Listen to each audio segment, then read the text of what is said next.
नमस्कार मित्रांनो, हिरोंचे सूत्र या व्हिडिओ विषयामध्ये आपले स्वागत आहे।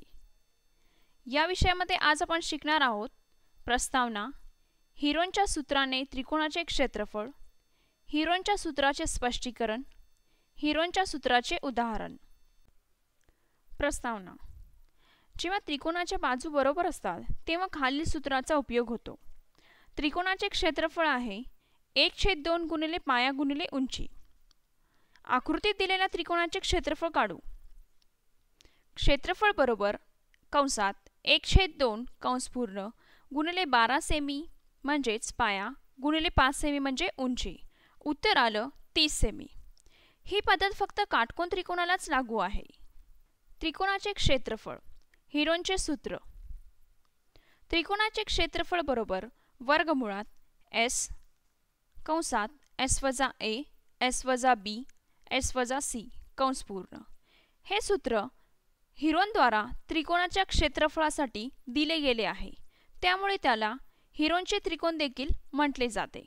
इथे a, b आणि c त्रिकोणाच्या बाजू आहेत आणि s हे त्रिकोणाचे अर्धपरिमिती आहे। अर्थात अर्धपरिमिती बरोबर कंसात a अधिक b अधिक c कंस पूर्ण भागिले 2। आता आपण येथे उदाहरणाच्या स्वरूपाने स्पष्ट करू। a बरोबर 6, b बरोबर 3 आणि c बरोबर 5 असे गृहीत धरू। तर इथे s बरोबर कंसात a अधिक b अधिक c कंस पूर्ण भागिले 2। येथे आपण abc च्या किमती घातल्या आहेत। उत्तर निघालं 7। म्हणून s वजा a बरोबर 7 वजा 6 बरोबर 1 1 4 2 या किमती abc च्या निघाल्या। त्याचप्रमाणे आता आपण हिरोंचे सूत्र वापरून क्षेत्रफळ काढू। क्षेत्रफळ बरोबर वर्गमुळात s कंसात s-a s-b s-c कंस पूर्ण।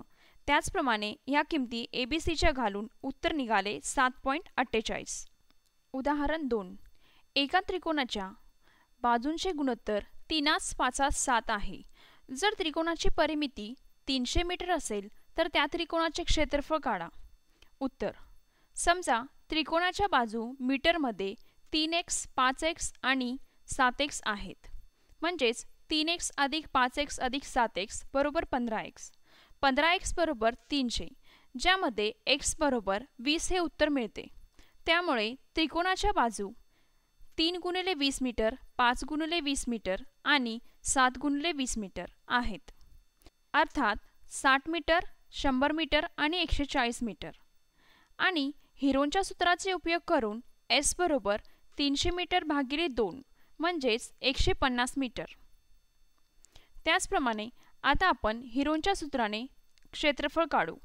वर्गमुळात 150 150 वजा 60 150 वजा 100 150 वजा 140 या किमती घालून उत्तर मिळाले 2598.07। आता आपण चौकोनाचे क्षेत्रफळ हिरोंच्या सूत्राद्वारे काढू। जर त्रिकोणाचे 2 बाजू दिल्या असतील तर कर्ण शोधा, त्रिकोणाचे क्षेत्रफळ काढा, म्हणजेच 1/2 गुणिले पाया गुणिले उंची।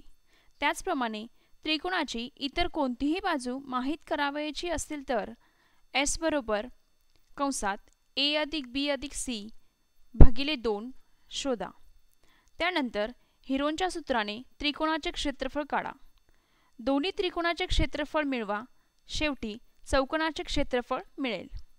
सराव: खालील काही प्रश्न दिले आहेत, आपल्या स्वतःच्यावर त्यांना उत्तरे द्या व संकल्पना सुधारित करा।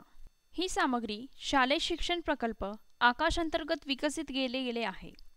हा प्रकल्प अर्थसहाय्य आहे NME, ICT आणि MHRD भारत सरकार। आमच्याशी संपर्क करण्यासाठी दिलेल्या ईमेल ID वर आम्हाला मेल करा। धन्यवाद।